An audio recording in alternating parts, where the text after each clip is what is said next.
Welcome ladies and gentlemen, today we're going to check out the solo stamina Dragonknight PvE build for the Greymoor chapter. You can solo overland, world bosses, public dungeons, even 4-man normal or veteran dungeons if you're experienced enough with this setup.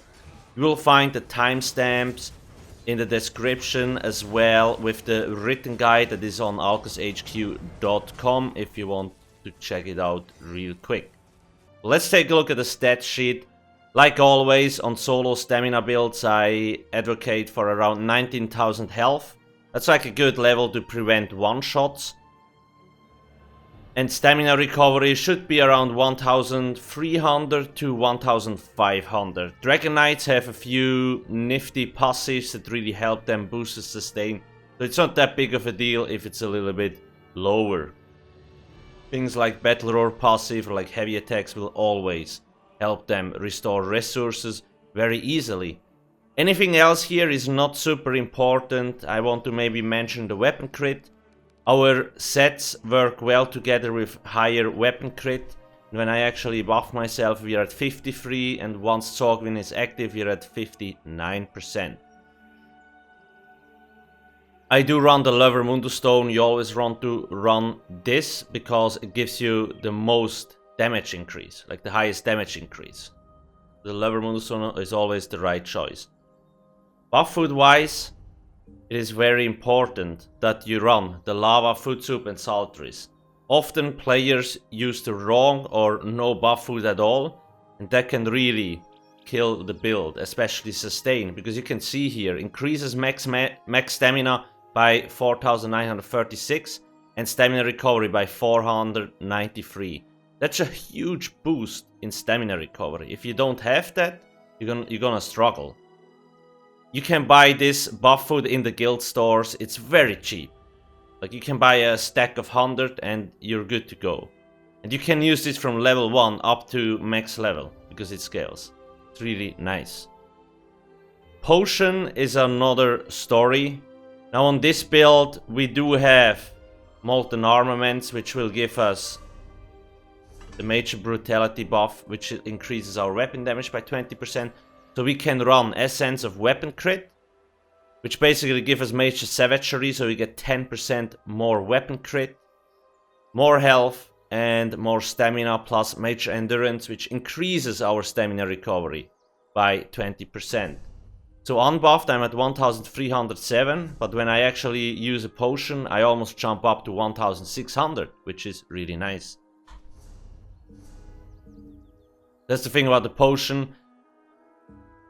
You don't need to run the expensive potions, you could just run the green ones and actually slot Camo Hunter to get the Major Savagery 10% weapon crit if you want that as an alternative.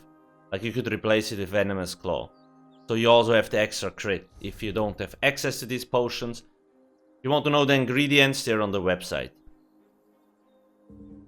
So these two things are very, very important. Let's jump to the race.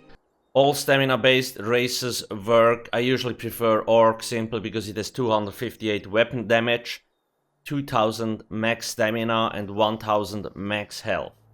It just has really nice stats. But like I mentioned, you can run any stamina based race. Should you be a werewolf with this setup? It's not a necessity, but if you want, go for it. I would not recommend being a vampire though, because that will actually have a lot of side effects. But werewolf, no problem. In terms of gear setups, I have 3 tier setups on the website. The tier 1 basically best in slot, and the tier 2 an advanced one, and the tier 3 a beginner setup. So I will showcase and talk about the tier 1 best in slot setup. If you want to see the other ones, they're as well on the website. The first set we are running is Zogwin. This is a very powerful set. It drops in Frostwald. You can do it normal mode and you will get the set. Might take a little while to farm it. That's why the second advanced setup has Hunting's Rage instead of Zogwin, because Hunting's can be crafted, so it is easier to access. And what does this thing do? 2 weapon crit, a physical penetration, And then when you deal critical damage, you gain a stack of precision, increasing your weapon critical by 129 for 10 seconds, up to 10 stacks. That's 1290, that equals around 6% weapon critical. The number is a little bit confusing there. At max stacks, you also gain minor force, increasing your critical damage down by 10%. So this is a very nice set, and it has a lot of, like, it boosts your critical damage, and it also increases your weapon crit. On top of that, it has a really strong 4-piece bonus, the penetration. So this is always my favorite, even like when you play in groups, most of the times I actually also equip this. Keep in mind, you could run, like on a lot of group setups, people run trap to get minor force, then you don't really need this set. But as a solo build, we have better things to do than actually place trap on the ground. So it's a nice kind of alternative, which gives us the minor force on top of 6% weapon crit. Just a really good mix. The second set is Briarheart. You can buy this in the guild stores for a very cheap amount of gold.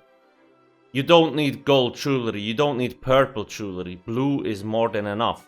Because the difference is like, there's like 1% difference. Instead of 870 magicka from robust trade, you get like 800, that's it. So a set of blue jewelry and a two-handed Briarheart weapon costs like 10 to 15k gold. But might go up in the future, but just right now it's not that expensive. Why do I like this set so much? First off, when you deal critical damage, you have a 25% chance to increase your weapon damage by 450 for 10 seconds. So it's a huge weapon boost you get. While this effect is active, your critical strikes heal you for 378 health.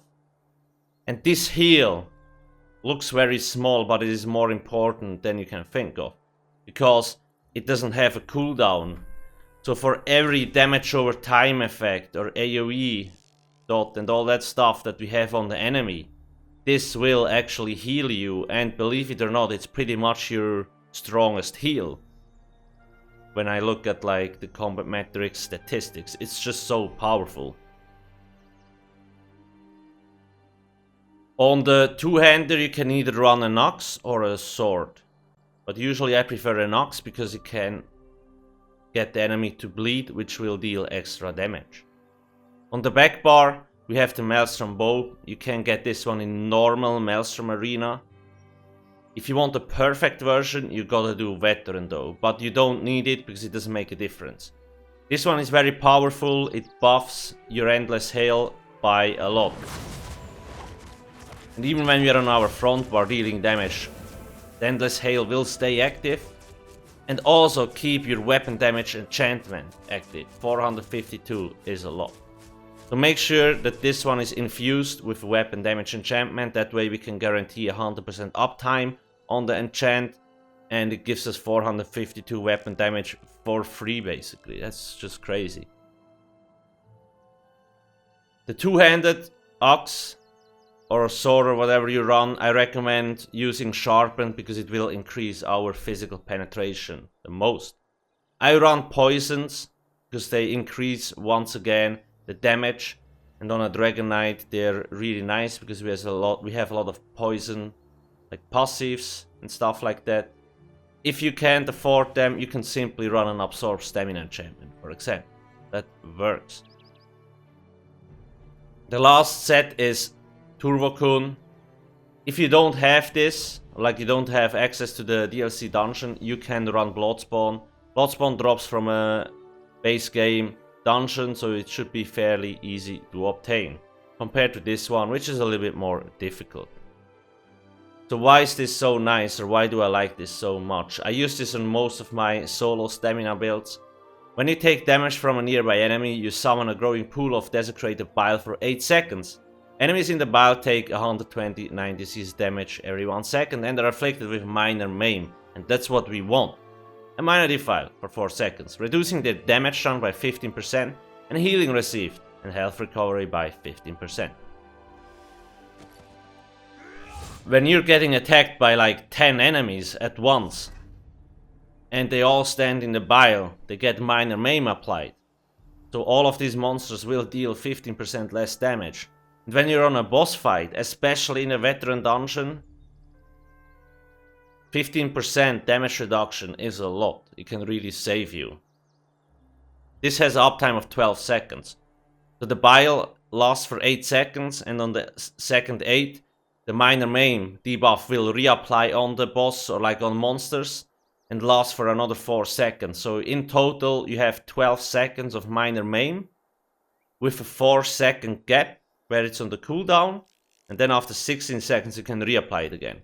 It's like 12 seconds duration, 16 seconds cooldown. That leaves you with a 4-second where it's not active. That's a very small window for the huge uptime we get on this powerful buff. Like I mentioned, you could run a damage set if you want. You could run Bloodspawn. It's really up to you. I just prefer this one. I run 6 medium, 1 heavy. That way we get a little bit of extra resources, like 4% here, and another 2% health from heavy armor.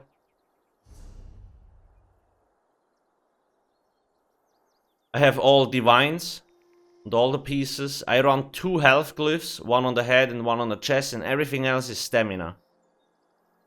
Here we have just robust. If you want, go for bloodthirsty, up to you, but you don't really need to transmute it, it's fine like this. All weapon damage enchantments. Here, like I mentioned, sharpened, and on the back bar, the infused weapon damage enchantment. The gear plays a huge role. That's why our stats get buffed up so much. Everything resolves around weapon critical damage, and just really high weapon damage overall. Champion points.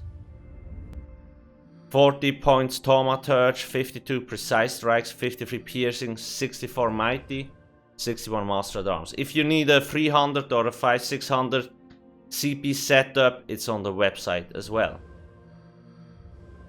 Tumbling, 61 points to give you a 21% cost reduction on roll dodge. This is very important. You will dodge roll a lot with this build, because when you're soloing, sometimes enemies do heavy attacks or like really strong attacks that could one-shot you. If you dodge roll, 0 damage. That's something you need to remember.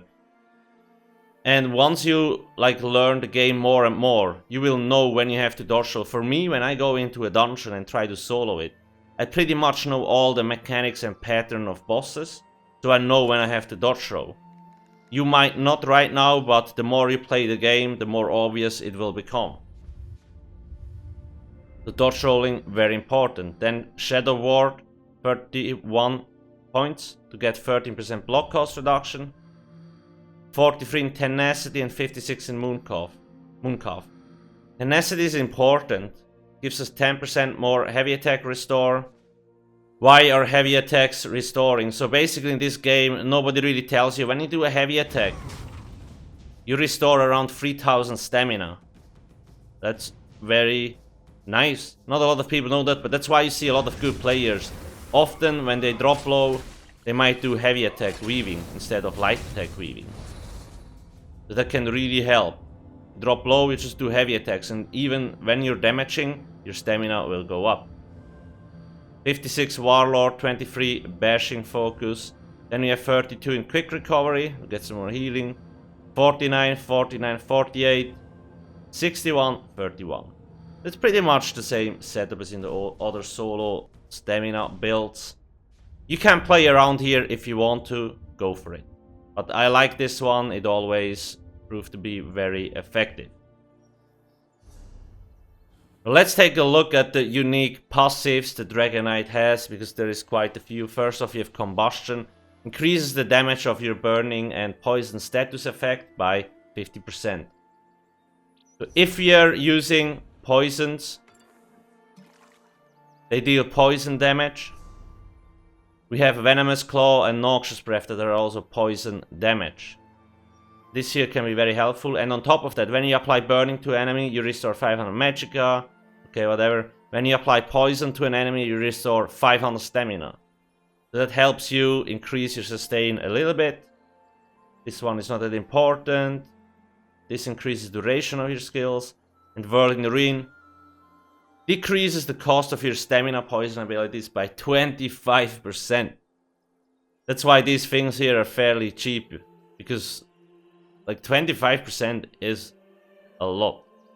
So any poison ability will work really well on a Dragonknight because of that juicy poison cost reduction.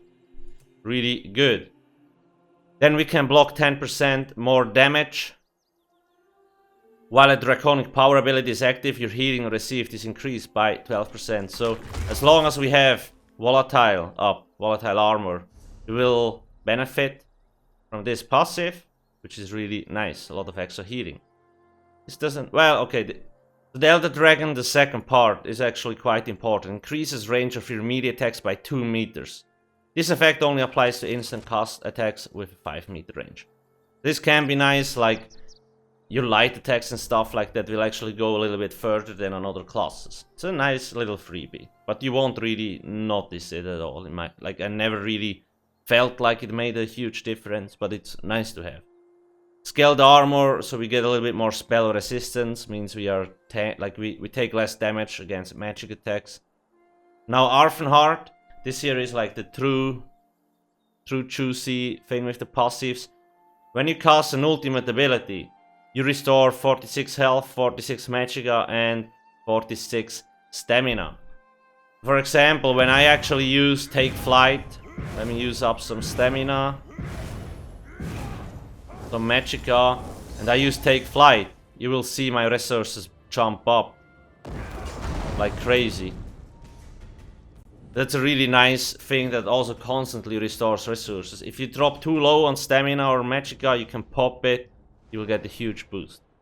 Mountain's Blessing. When you cast an Arfenheart ability, you and your group gains minor brutality for 20 seconds, increasing your weapon damage by 10%. Also, if you're in combat, you also generate free ultimate. There's a 6-second cooldown. Let me quickly check. So we are at 2.7 now, and when I activate Molten Armaments, we go up to 3.4. That is Major Brutality and Minor Brutality. So this here is 20%, and this here is another 10. So essentially we get 30% more weapon damage for just activating this. On top of Helping Hands. When you cast a non-stamina costing Arfenheart ability, you restore 990 stamina. So every time we activate this, we get 990 stamina back too. This is just very nice. So Dragonknight has a lot of good passives. Let's talk about the two-hander skill line real quick. On this set I've used Brawler and like Reverse Slice to execute. First off, Forceful. Your light and heavy attacks damage up to 3 other nearby enemies for 50% of the damage inflicted to the primary target. So it's kind of like a splash damage function. Then like I mentioned before here, the Axe grants your melee attacks a 16% chance to apply a bleed, dealing 10k physical damage over 6 seconds. It's a nice little damage over time effect that gets applied on the enemy. Next up, Balanced Blade. This decreases the cost of your two-handed abilities. Make sure to get it. This one, not that important, but Battle Rush is. Increases your stamina recovery by 30% for 10 seconds.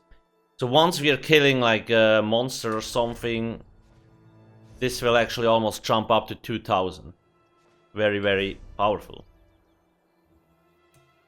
On the bow bar, there's not really a lot of things important. Make sure to get like the ranger, so your stamina cost of bow skills is reduced. Hasty Retreat can be handy when you dodge roll. You will get Major Expedition 30% speed buff. That can also be helpful. Medium armor, most of them are very important. Dexterity, you get more weapon critical, which is nice. Then we get from Windwalker stamina recovery and stamina cost reduction. This is like so powerful. 24% stamina recovery more and 12% stamina cost reduction. That's just so nice. This one here not that important, but here 15% extra weapon damage. And this here increases like your movement speed, and it also reduces the cost of dodge roll, which once again is very important, very powerful. Because we're running one heavy armor piece, I would recommend getting at least Juggernaut so you get like 2% more health. You're using Consuming Trap.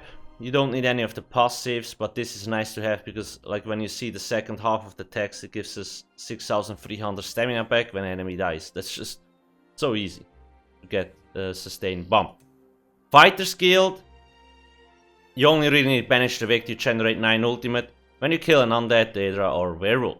Very nice. Undaunted is important because Undaunted Metal gives you 4% overall health, stamina and magicka. Now this is not a must-have thing, but it's a nice-to-have thing if you want to really bump up your resources. Because we have like 6 medium and 1 heavy, it's like we have 2 different types. That means we get 4%. Now here I will talk in a second. The racial passives. And don't forget medicinal use. Alchemy is very important. I have a guide on the website in the crafting section. It takes like 15 minutes to level it up. 30% potion duration increase. So for you it might be like 33-35 seconds, but once you actually have that passive, your potions will last for 47 seconds.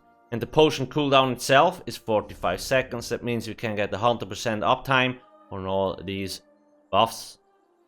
Very nice. So let's take a look at why I run this specific setup. Brawler on our two-hander bar. Focus your strength into a mighty swing dealing 6k physical damage. That's nice, but not the main reason why we run this. You also gain a damage shield that absorbs 4360 damage for 6 seconds. Each enemy hit increases the damage shield strength by 50. So when I hit one enemy, I get the 6500 shield. When I hit like 4 or 5, the shield will be 20k.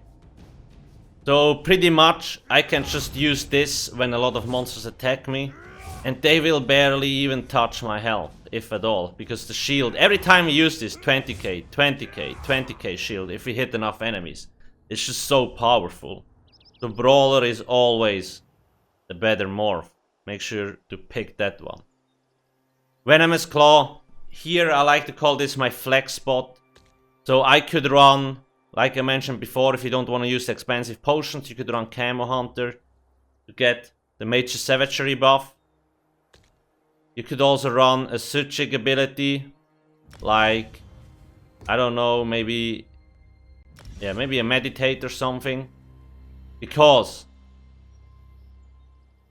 they have a really nice passive here, Concentrated Barrier. When you block, you get a 5000er shield. You don't really, like, it's not a must-have because we have the Brawler shield, but I'm just trying to say, okay, you can slot other stuff here if you really want. There's a lot of other abilities that you could utilize. But I usually just prefer, because we have a lot of defensive stuff already, so the more damage, the better. Venomous Claw is a very strong damage over time effect, and it doesn't cost a lot. I would always recommend running this when you have it slotted. Place it on the highest health enemy. Because the trash monsters that are like low health, they usually die from AoE anyway. Noxious Breath. So this is a nice damage over time effect. It deals impact damage, so it's kind of like a spammable.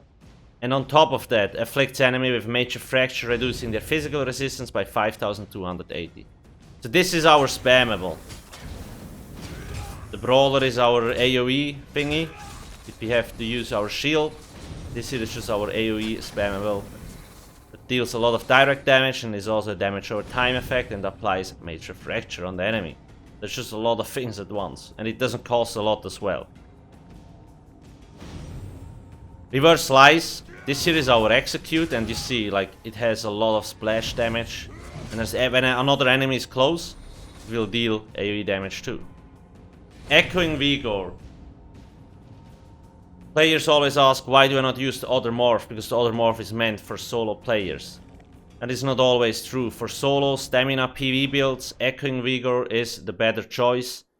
Because this one lasts 10 seconds, the other one lasts 4 seconds. And this one already heals for more than enough. And you don't need more healing, this is more powerful than you need anyway. And why is this nice? So, because the duration is 10 seconds, I actually have time to deal damage and reapply other stuff. Whereas when you use the other morph, it's only 4 seconds. So, you will be dealing a little bit of damage and you have to heal again. Damage and you have to heal again. Whereas with this morph, heal, you can deal damage, weapon swap, no problem, deal damage, and then heal again. So you just have more time. Because the heal is strong enough already, you're like the other one is just useless for this setup. Like this is only for the solo stamina builds. Also, when we heal, we can always use the shield to bolster our health. So while the enemy actually hits our shield, our health will go back to full. Take Flight. Pretty much my favorite. Dragonknight ultimate, it just looks pretty epic. As you leap into the enemy. You could use something else here if you want to, but it deals a lot of damage and it costs a very low amount of ultimate, only 110. Backbar, Standard of Might. If you want, you can use this as well. It costs 250, so it's very expensive.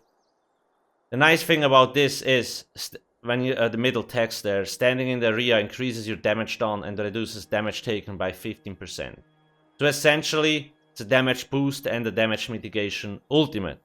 It can be really nice. Then we have Cauterize. This here is a heal.